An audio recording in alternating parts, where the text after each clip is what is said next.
ओम शांति। 17 जुलाई 2024। बाबा के महावाक्य। मीठे बच्चे, इस शरीर को न देख आत्मा को देखो। अपने को आत्मा समझ आत्मा से बात करो। इस अवस्था को जमाना है। यही ऊंची मंजिल है। प्रश्न। तुम बच्चे बाप के साथ ऊपर घर में कब जाएंगे? उत्तर। जब अपवित्रता की मात्रा रिंचक भी नहीं रहेगी। जैसे बाप प्योर है, ऐसे तुम बच्चे भी प्योर बनेंगे, तब ऊपर जा सकेंगे। अभी तुम बच्चे बाप के सम्मुख हो। ज्ञान सागर से ज्ञान सुन सुनकर जब फुल हो जाएंगे, बाप को नॉलेज से खाली कर देंगे, फिर वह भी शांत हो जाएंगे और तुम बच्चे भी शांति धाम में चले जाएंगे। वहां ज्ञान टपकना बंद हो जाता। सब कुछ दे दिया, फिर उनका पार्ट है साइलेंस का। ओम शांति। शिव भगवानुवाच। जब शिव भगवानुवाच कहा जाता है तो समझ जाना चाहिए, एक शिव ही भगवान व परम पिता है। उनको ही तुम बच्चे व आत्मा याद करती हो। परिचय तो मिला है रचता बाप से। यह तो जरूर है, नंबरवार पुरुषार्थ अनुसार ही याद करते होंगे। सब एक रस याद नहीं करेंगे। यह बहुत सूक्ष्म बात है। अपने को आत्मा समझ, दूसरे को भी आत्मा समझे। यह अवस्था जमाने में टाइम लगता है। वह मनुष्य लोग तो कुछ भी नहीं जानते। न जानने कारण सर्वव्यापी कह देते। जिस प्रकार तुम बच्चे अपने को आत्मा समझते हो, बाप को याद करते हो, ऐसे और कोई याद नहीं कर सकते होंगे। कोई भी आत्मा का योग बाप के साथ है नहीं।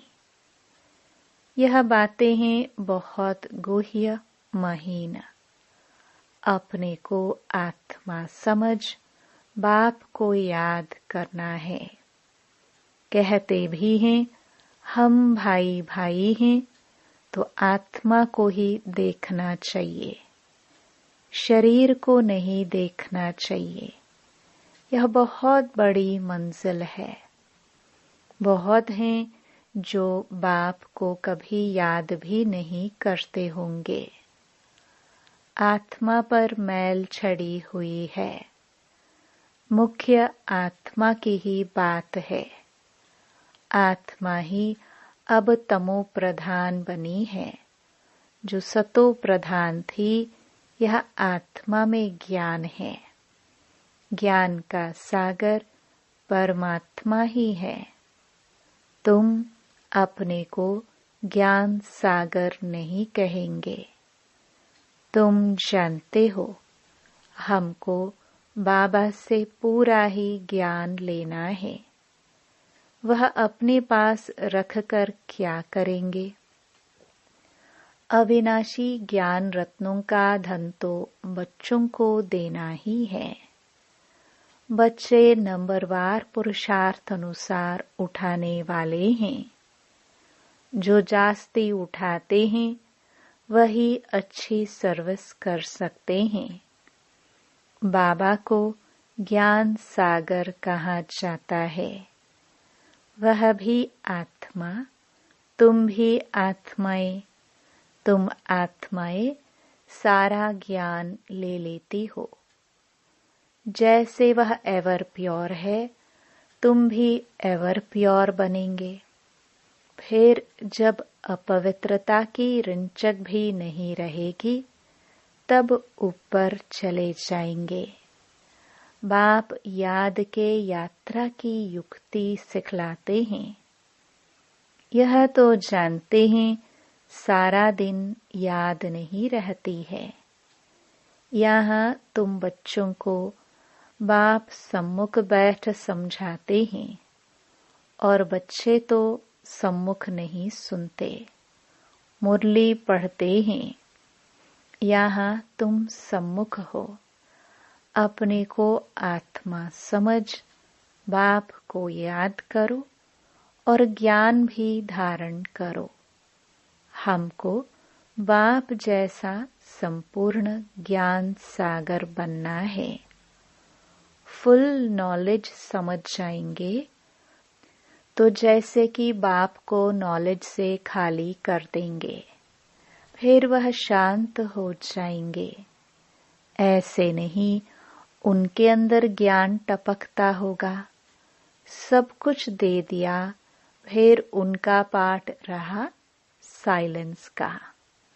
जैसे तुम साइलेंस में रहेंगे तो ज्ञान थोड़े टपकेगा। यह भी बाप ने समझाया है। आत्मा संस्कार ले जाती है। कोई सन्यासी की आत्मा होगी तो छोटेपन में ही उनको शास्त्र कंठ हो जाएंगे, फिर उनका नाम बहुत हो जाता है। अब तुम तो आए हो नई दुनिया में जाने लिए। वहां तो ज्ञान के संस्कार नहीं ले आ सकते। यह संस्कार मर्ज हो जाते हैं। बाकी आत्मा को अपनी सीट लेनी है नंबरवार पुरुषार्थ अनुसार। फिर तुम्हारे शरीरों पर नाम पढ़ते हैं। शिव बाबा तो है निराकार। कहते हैं मैं इन ऑर्गन्स का लोन लेता हूँ। वह तो सिर्फ सुनाने ही आते हैं। वह कोई का ज्ञान सुनेंगे नहीं, क्योंकि स्वयं ज्ञान का सागर है ना। सिर्फ मुख द्वारा ही वह मुख्य काम करते हैं। आते ही हैं सबको रास्ता बताने। बाकी सुनकर क्या करेंगे? वह सदैव सुनाते ही रहते हैं कि ऐसे ऐसे करो। सारे झाड़ का राज सुनाते हैं। तुम बच्चों की बुद्धि में है कि नई दुनिया तो बहुत छोटी होगी। यह पुरानी दुनिया तो कितनी बड़ी है। सारी दुनिया में कितनी लाइट जलती है। लाइट द्वारा क्या क्या होता है। वहां तो दुनिया भी छोटी, माइट भी थोड़ी होगी, जैसे एक छोटा सा गांव होगा। अभी तो कितने बड़े बड़े गांव हैं, वहां इतने नहीं होंगे। थोड़े मुख्य मुख्य अच्छे रास्ते होंगे। पंच तत्व भी वहां सतो प्रधान बन जाते हैं। कभी चंचलता नहीं करते। सुख धाम कहा जाता है, उसका नाम ही है हेवन। आगे चलकर तुम जितना नजदीक आते रहेंगे उतना वृद्धि को पाते रहेंगे। बाप भी साक्षात्कार कराते रहेंगे। फिर उस समय लड़ाई में भी लश्कर की अथवा एरोप्लेन आदि की दरकार नहीं रहेगी। वह तो कहते हम यहाँ बैठे सबको खत्म कर सकते हैं। फिर यह एरोप्लेन आदि थोड़े ही काम में आएंगे। फिर यह चंद्रमा आदि में प्लॉट आदि देखने भी नहीं जाएंगे। यह सब फालतू साइंस का घमंड है। कितना शो कर रहे हैं, ज्ञान में कितनी साइलेंस है। इसको ईश्वरीय दात देन कहते हैं। साइंस में तो हंगामा ही हंगामा है। वह शांति को जानते ही नहीं। तुम समझते हो विश्व में शांति तो नई दुनिया में थी। वह है सुखधाम। अभी तो दुख अशांति है। यह भी समझाना है। तुम शांति चाहते हो, कभी अशांति हो ही नहीं। वह तो है शांति धाम और सुख धाम में। स्वर्ग तो सब चाहते हैं। भारतवासी ही वैकुंठ स्वर्ग को याद करते हैं और धर्म वाले वैकुंठ को याद नहीं करते।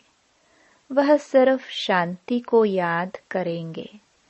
सुख को तो याद कर ना सके। लॉ नहीं कहता। सुख को तो तुम ही याद करते हो, इसलिए पुकारते हो, हमें दुख से लिबरेट करो। आत्माएं असुल शांति धाम में रहने वाली हैं। यह भी कोई जानते थोड़े ही हैं। बाप समझाते हैं, तुम बेसमझ थे। कब से बेसमझ बने? 16 कला से 12-14 कला बनते जाते, माना बेसमझ बनते जाते। अभी कोई कला नहीं रही है। कॉन्फ्रेंसेस करते रहते हैं। स्त्रियों को दुख क्यों है? अरे दुख तो सारी दुनिया में है। अतः दुख है। अब विश्व में शांति कैसे हो? अब तो ढेर के ढेर धर्म हैं। सारे विश्व में शांति तो अब हो ना सके। सुख को तो जानते ही नहीं। तुम बच्चियां बैठ समझाएंगी। इस दुनिया में अनेक प्रकार के दुख हैं, अशांति है। जहाँ से हम आत्माएं आई हैं, वह है शांति धाम। और जहाँ यह आदि सनातन देवी देवता धर्म था, वह था सुख धाम। आदि सनातन हिंदू धर्म नहीं कहेंगे। आदि माना प्राचीन।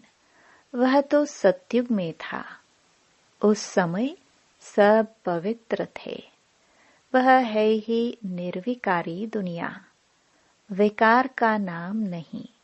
फर्क है ना। पहले पहले तो निर्विकारी पना चाहिए ना।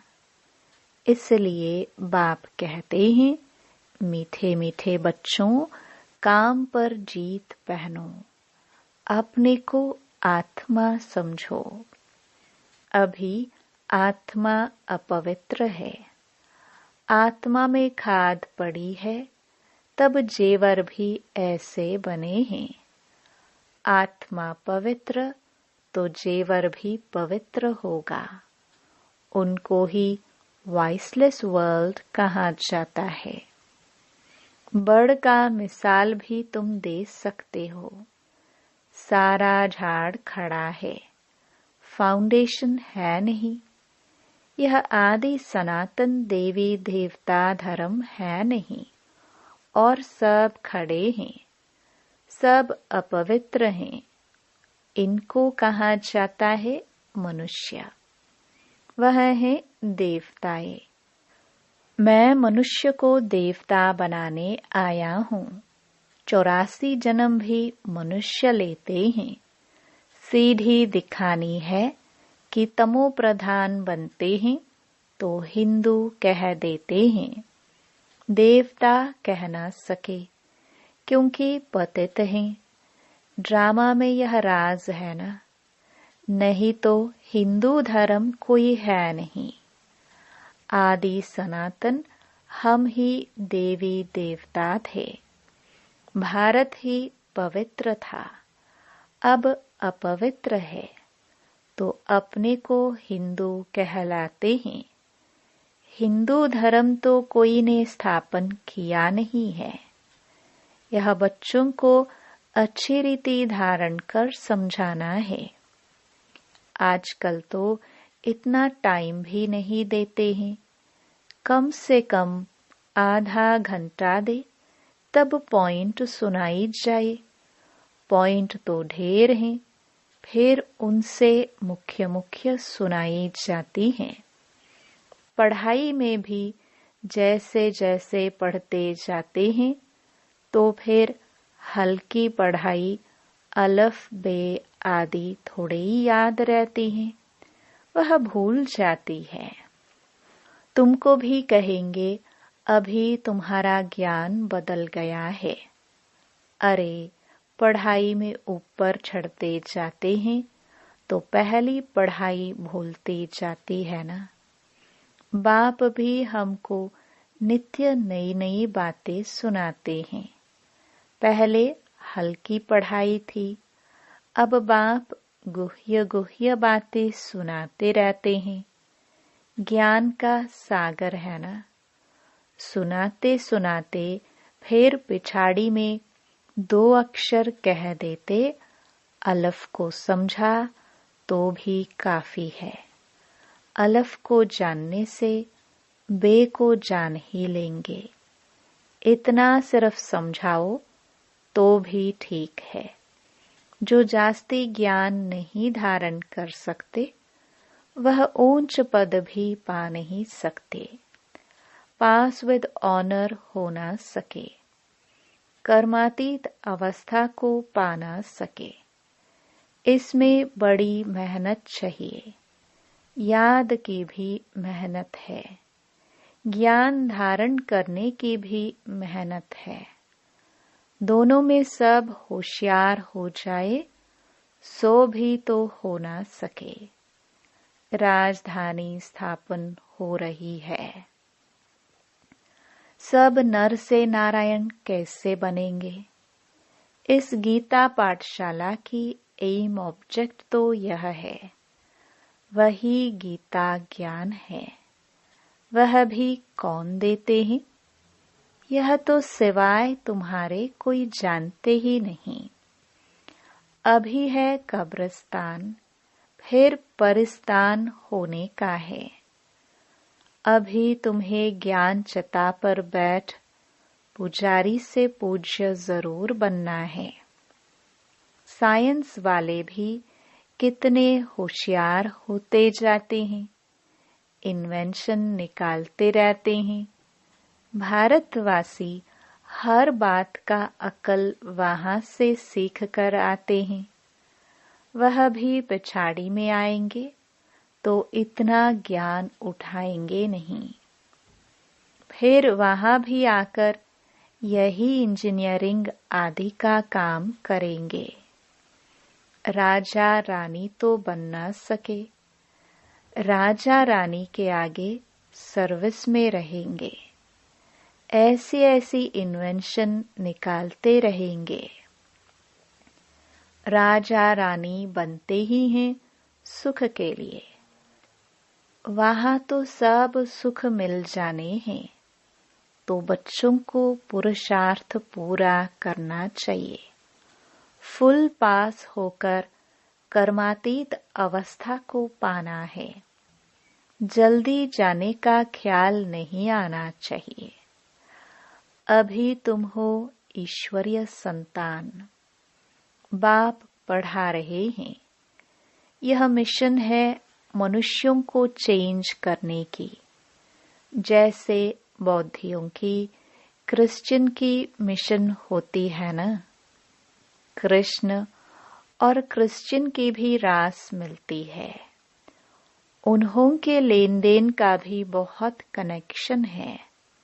जो इतनी मदद करते हैं, उनकी भाषा आदि छोड़ देना यह भी एक इंसल्ट है। वह तो आते ही पीछे हैं, न बहुत सुख न बहुत दुख उठाते। सारी इन्वेंशन वो लोग निकालते हैं, यहाँ भल कोशिश करते हैं, परंतु एक्यूरेट कभी बना नहीं सकेंगे। विलायत की चीज अच्छी होती है, ऑनेस्टी से बनाते हैं। यहाँ तो डिसऑनेस्टी से बनाते हैं, अतः दुख है। सबके दुख दूर करने वाला एक बाप के सिवाय और कोई मनुष्य हो ना सके। भल कितनी भी कॉन्फ्रेंस करते हैं, विश्व में शांति हो, धक्का खाते रहते हैं। सिर्फ माताओं के दुख की बात नहीं, यहाँ तो अनेक प्रकार के दुख हैं। सारी दुनिया में झगड़े मारामारी की ही बात है। पाई पैसे की बात पर मारामारी कर देते हैं, वहाँ तो दुख की बात नहीं होती। यह भी हिसाब निकालना चाहिए। लड़ाई कभी भी शुरू हो सकती है। भारत में रावण जब से आता है तो पहले पहले घर में लड़ाई शुरू होती है। जुदा जुदा हो जाते हैं, आपस में लड़ मरते हैं। फिर बाहर वाले आते हैं। पहले ब्रिटिश थोड़े थे, फिर वह आकर बीच में रिश्वत आदि देकर अपना राज्य कर लेते हैं। कितना रात दिन का फर्क है, नया कोई भी समझ न सके। नई नॉलेज है ना, जो फिर प्रायलोप हो जाती है। बाप नॉलेज देते हैं, फिर वह गुम हो जाती है। यह एक ही पढ़ाई एक ही बार एक ही बाप से मिलती है। आगे चल तुम सबको साक्षात्कार होते रहेंगे कि तुम यह बनेंगे, परंतु समय कर ही क्या सकेंगे, उन्नति को पा नहीं सकेंगे। रिजल्ट निकल चुकी, फिर ट्रांसफर होने की बात हो जाएगी। फिर रोएंगे पीटेंगे। हम बदली हो जाएंगे नई दुनिया के लिए। तुम मेहनत करते हो, जल्दी चारों तरफ आवाज निकल जाए। फिर आप ही सेंटर्स पर भागते रहेंगे, परंतु जितना देरी होती जाएगी टू लेट होते रहेंगे। फिर कुछ जमा नहीं होगा, पैसे की दरकार नहीं रहेगी। तुमको समझाने लिए यह बाज ही काफी है। यह ब्रह्मा सो विष्णु, विष्णु सो ब्रह्मा। यह बाज ऐसा है जो सब शास्त्रों का तंत्र सार इसमें है। बाबा बाज की बहुत महिमा करते हैं। वह समय आएगा जो यह तुम्हारे बाज सब नैनों पर रखते रहेंगे। मन मना भव इसमें है। मुझे याद करो तो यह बनेंगे। फिर यही 84 जन्म लेते हैं। पुनर्जन्म न लेने वाला एक ही बाप है। अच्छा, मीठे मीठे सिखिलदे बच्चों प्रति मात पिता बाप दादा का याद प्यार और गुड मॉर्निंग। रूहानी बाप की रूहानी बच्चों को नमस्ते। धारणा के लिए मुख्य सार। पहला, याद की मेहनत और ज्ञान की धारणा से कर्मातीत अवस्था को पाने का पुरुषार्थ करना है। ज्ञान सागर की संपूर्ण नॉलेज स्वयं में धारण करनी है। दूसरा, आत्मा में जो खाद पड़ी है उसे निकाल संपूर्ण वैसलेस बनना है। रिंचक मात्र भी अपवित्रता का अंश न रहे। हम आत्मा भाई भाई हैं, यह अभ्यास करना है। वरदान। समय और संकल्प रूपी खजाने पर अटेंशन दे। जमा का खाता बढ़ाने वाले पद्मा पदम पति भव। वैसे खजाने तो बहुत हैं, लेकिन समय और संकल्प विशेष इन 2 खजानों पर अटेंशन दो। हर समय संकल्प श्रेष्ठ और शुभ हो तो जमा का खाता बढ़ता जाएगा। इस समय 1 जमा करेंगे तो पदम मिलेगा। हिसाब है। 1 का पदम गुणा करके देने की यह बैंक है। इसलिए क्या भी हो, त्याग करना पड़े, तपस्या करनी पड़े, निर्माण बनना पड़े, कुछ भी हो जाए, इन 2 बातों पर अटेंशन हो तो पद्मा पदम पति बन जाएंगे। स्लोगन। मनोबल से सेवा करो तो उसकी प्रारब्ध कई गुना ज्यादा मिलेगी। ओम शांति।